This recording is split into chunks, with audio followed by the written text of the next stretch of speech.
in school, I had emphasis on manufacturing. And so I was looking for a job, visitors at MIT, the companies. But in addition to that, I looked at the newspaper and I visited a couple of companies. Some of the ones I visited was Scoville Manufacturing in Waterbury, Connecticut. Yeah, yeah.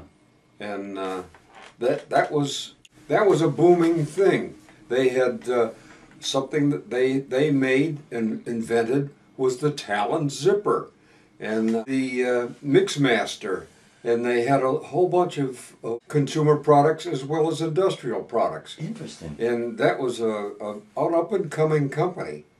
They merged later on somebody else, and then the Japanese underpriced them, and that's the end of the business. And I thought seriously of going to work there. I think you talked... One job offer that I had in Boston was Railway and Light Securities.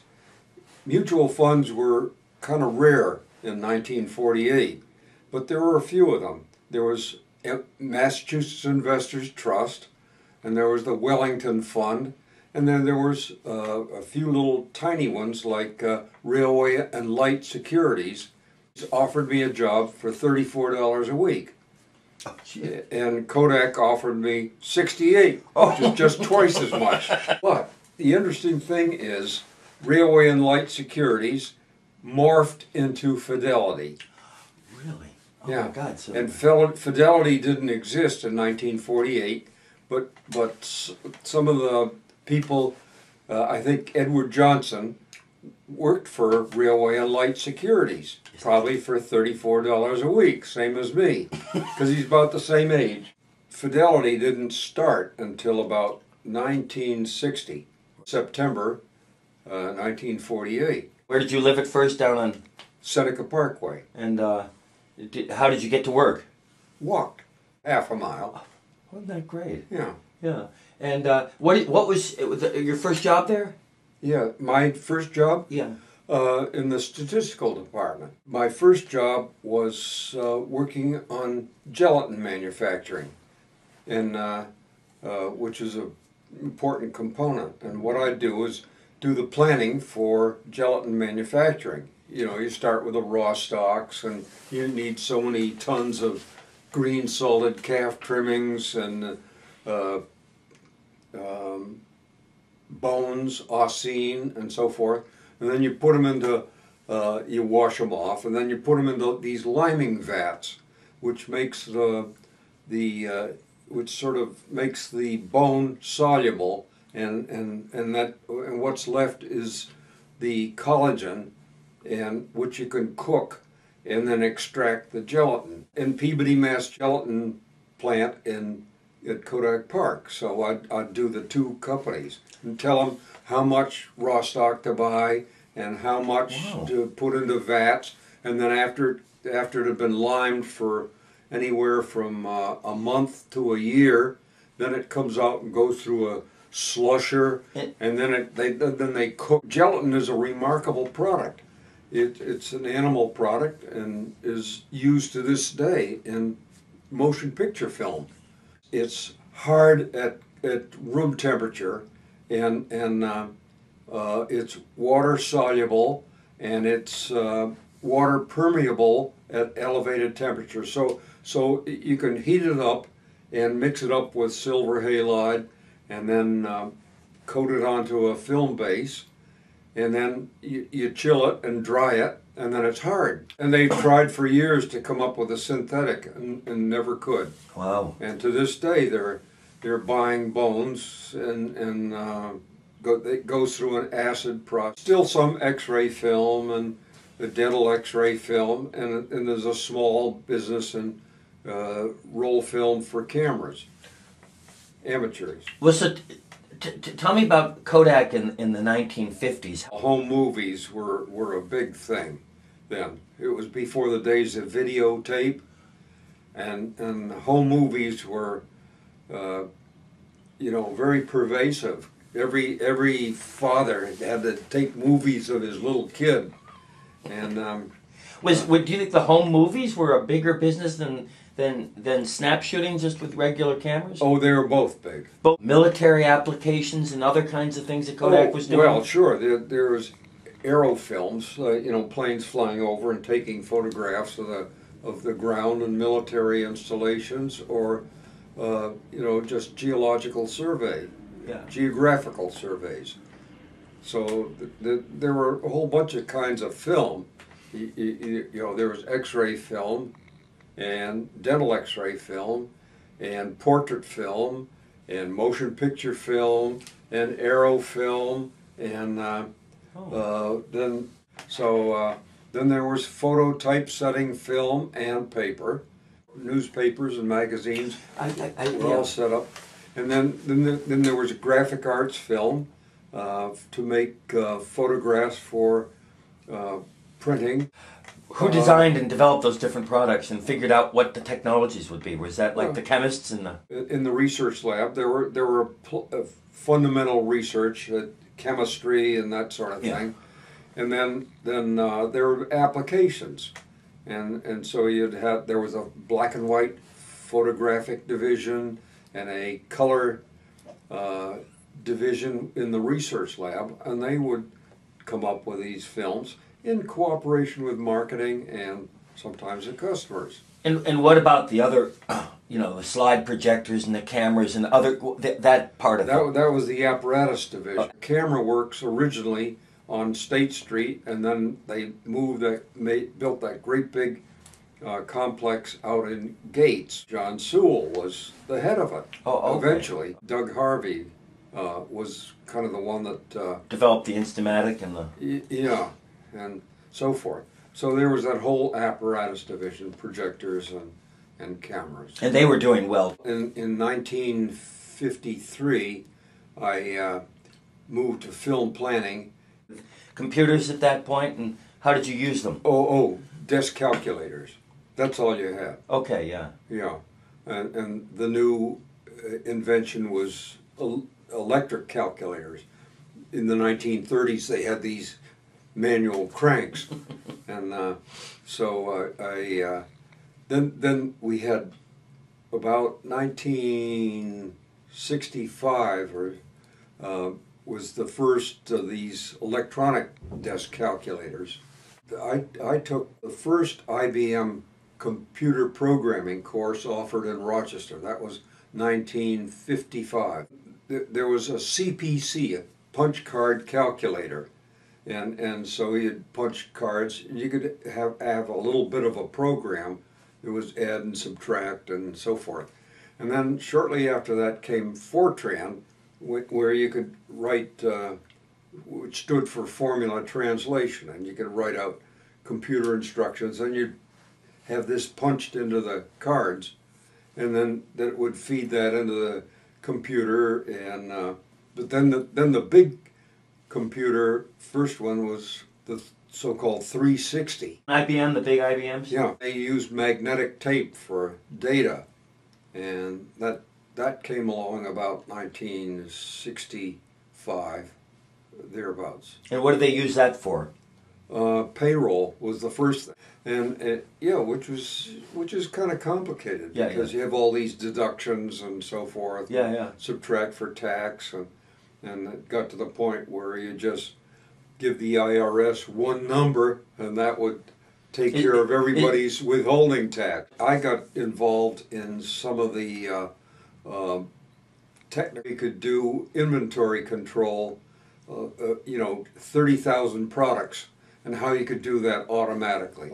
Late 60s, And so there was a push to use a computer in intelligent ways rather than just data processing. Okay. Sort of decision making, and I got involved in that, in what they called operations research, and I was involved in the Institute of Management Science, and so forth. So, the Management Services Division. They were primarily industrial engineering, and also computer systems, but I had a group in the research labs, and and Bob Fabio was one of the ones I hired, and he was very smart, very productive, and eventually just couldn't stand the regimentation of Kodak and left and started businesses, and he wound up in Austin, Texas. He started one company that he sold to IBM, and started another one which he sold to Hewlett Packard, and is now starting a third company, White Glove Health. John Sewell, when did he leave? He retired in 1981. Okay, so. Or 83, I guess it was. And through the MIT Club of San Francisco, he made some connections and had a little money and invested it in info systems, which became part of Adobe, and he was one of the largest stockholders of Adobe. Well, it went through that phase of acquiring a lot of companies like pharmaceuticals and drugstores and things that weren't really in their main bailiwick, and the question was whether Kodak was a imaging company or a chemical company. Well, that brings up an important point, because what's happened to Kodak was foreseen way back about 1980, and Kodak had already made digital cameras for industrial use and so forth.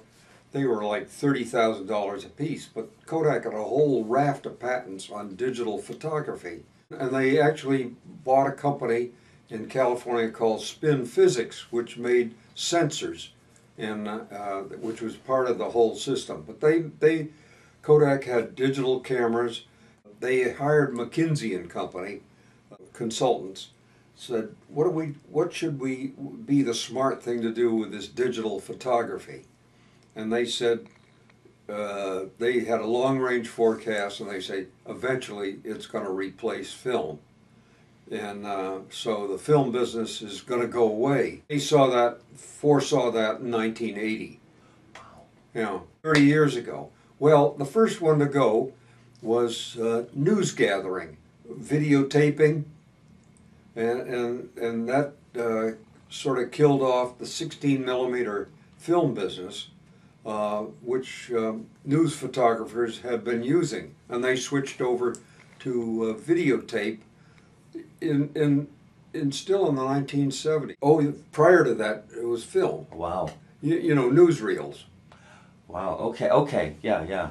And that was 16mm, and then they found videotape was much faster. You didn't have to develop it. And you could see your results immediately. Digital still camera came along about 1985, like 0.5 megapixel. They were very grainy and not very good. Couldn't possibly compare, and they were black and white too. Wow. So they would give you an image, and but not a very good one. But they constantly got better. Oh, yeah. And Kodak had all the patents on how to convert from black and white to color, which is basically, you know, your recording is a bits and bytes, you know, black and white, and you've got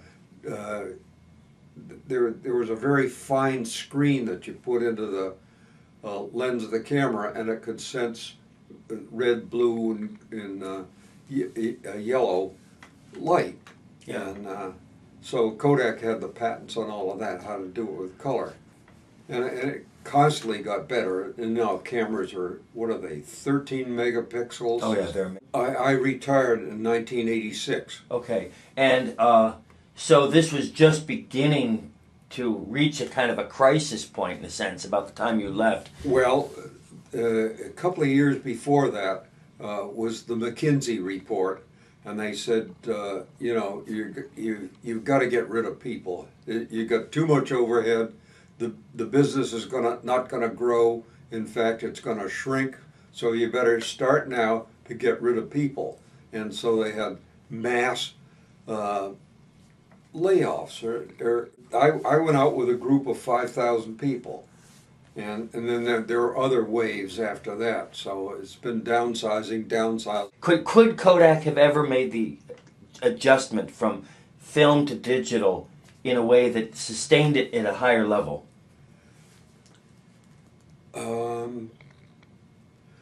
I don't really know what they could have done. Film went the way of the radio tube and the typewriter, a technical innovation that was unstoppable. I mean, could they have been Adobe? Well, I mean, they could have. And in fact, you'll see one of the awards I have somewhere around here that I suggested that they go into computer software. They could have done Adobe, you're right. And there are other things like that they could have done. But most of these would have been cannibalizing the film business. And so, and I remember one person said, we have the technology, but we're just going to bank it. We're not going to apply it. Why would they say that? Because it would have destroyed the film business, which is far more. And to this day, they make the little flash memories that go into your camera, the replace film. They're made by SanDisk and others, but they're not very profitable. And the same with Canon and Sony and Olympus. None of them are making money. Cameras, and then the consumable are these little SanDisk discs, which is barely profitable. Well, who's making money at any of this? Nobody. Well, Adobe must be. Yeah, you buy their software, but it's a one-shot thing. Leader in image processing. Yeah. And Kodak could have had that business. Tell me about Rochester a little bit in terms of its economy. This McKinsey study told top management at Kodak, this is going to happen, so you better diversify into something else. Research lab, you got all these brilliant PhD chemists who are going to be obsolete, and so where else could they be used? And so the only other one that they could come up with is pharmaceuticals. And so you don't want to grow a pharmaceutical company. It's going to take too long. So buy one.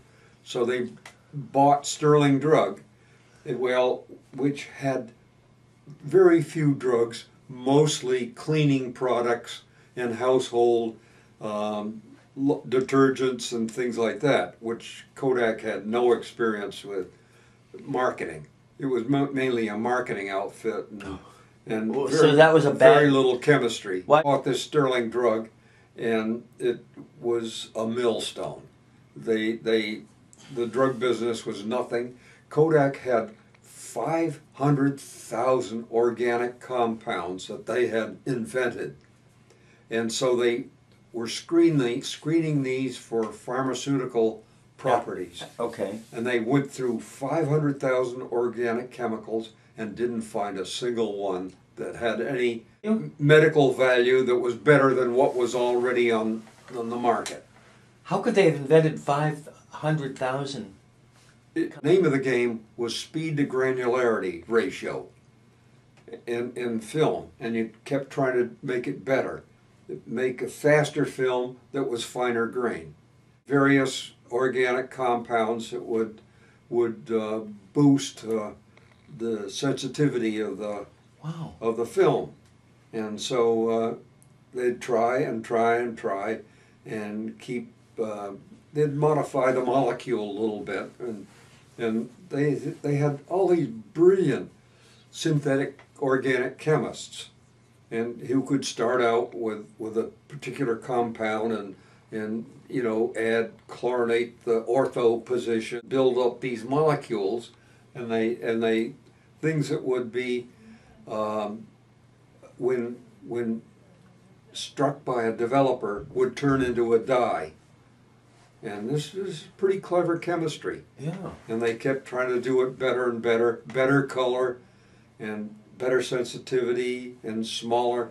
Once the dye cloud forms, you got to quench it so it doesn't spread out too much.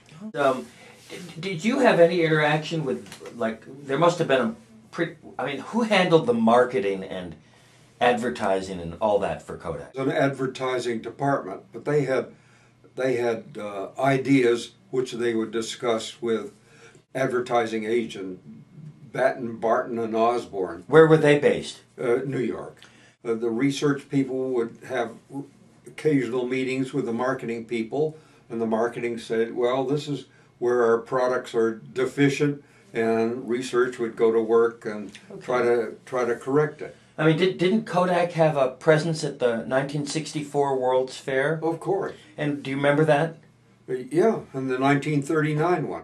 That was an exciting trip to see the Perisphere and the Trilon. I remember seeing a pair of aluminum skis there that somebody had idea. And General Motors had a Futurama. You went on that? Yeah, went on that, sure. and then I remember the Kodak exhibit too. What? Vaguely. Vaguely. Kodak's, well, I don't remember their exhibit at the World's Fair. Do you remember it? What they did? Big color photographs. Yeah, okay, yeah. That was something they were showing people, that you could make big photographs. Yeah, there was the Colorama in Times Square and Grand Central Station in New York.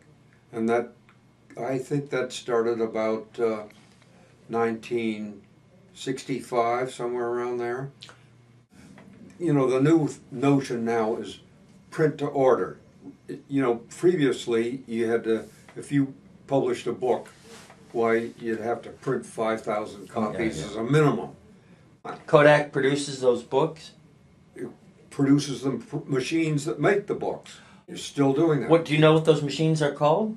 Next Print. Next Print? Yeah. Is that an important product for them now? It's the leading product. Well, these presses are like $1 million a piece. And where do they make those? Out there in Gates at the former apparatus. What Rochester was like in 1948? In 1948, Rochester was tied with Houston for the 23rd largest city in America. Today it's number 60, and Houston is number 5. But what was it like in 1948? Well, see, the trolley cars were gone. Well, East Avenue looks pretty much better now than it was in 1948. Yeah. A lot of those old mansions had deteriorated, and they've been turned into offices or condos or whatever. So East Avenue looks as nice as it ever has. So what about downtown? Well, I'd like to drive down there to see what's going on, because, you know, Midtown is gone. We drove. They tore all this down on account of asbestos, which is stupid, because, you know, Kodak Park had a lot of asbestos, and they should just leave it alone. Don't disturb it. Yeah, it's a fine. Yeah, it's a very good insulation and fireproof and so forth. But, you know, the environmental extremists say you got to get rid of this poison. And there was Al Skinner, who was sheriff of Rochester, and he was what you'd call an old party hack. But so the guys that were good at picnics and so forth. In fact, I had working for me in film planning Andy Schell, who was an assemblyman from New York State. Yeah. Yeah. Which was probably a part-time job at that point. Yeah. Yes, it was. Yeah. We didn't have a mayor. A mayor was a ceremonial position, and Mayor Dicker was a party hack. But there was a city manager who was an appointee, but even it was appointed by a politician, so it was a political position, along with postmaster. You liked Barber Conable, didn't you? Oh, he was... Where was he from? Well, he represented Genesee County, the west side of Rochester, and he was an outstanding congressman. He basically wrote the tax law, and he was ranking Republican on the House Ways and Means Committee. Well, how did you get to know? Did you get to know Barber Conable a little bit? In 1933, they on with regard to alcohol, they made home winemaking legal, but they did not make home beer making legal. And so what we at Vino wanted to do was make beer making legal so we could sell beer making kits. That would have been a bigger business than winemaking, wouldn't it? If you stuck to it? It might have been, yeah. So we went down to, John Schaefer and I went down to visit Barber Conable in Washington. Oh, okay, yeah. And also, John Schaefer and I drafted the legislation which Barber Conable presented to Congress, and it passed, and Jimmy Carter signed it and made home beer making legal. But it gave rise to the whole craft brewing business and beer making clubs all over the country and so forth. So that created a whole new industry. Oh no, it really did. But I never benefited from it. What kind of competitive advantages does a place like Rochester have going forward? Well, it's mainly the people here who are a residue from Kodak and Xerox, and also this education facilities here have grown by leaps and bounds. RIT and U of R. RIT, U of R, and even St. John Fisher and Nazareth Are much bigger than they were. are much bigger than they were. St. John Fisher didn't even exist. RIT was a little mechanics institute downtown, and you should see the campus today. It's enormous. Yeah, yeah. And so this influence is just as MIT did in Boston area and Stanford did in California.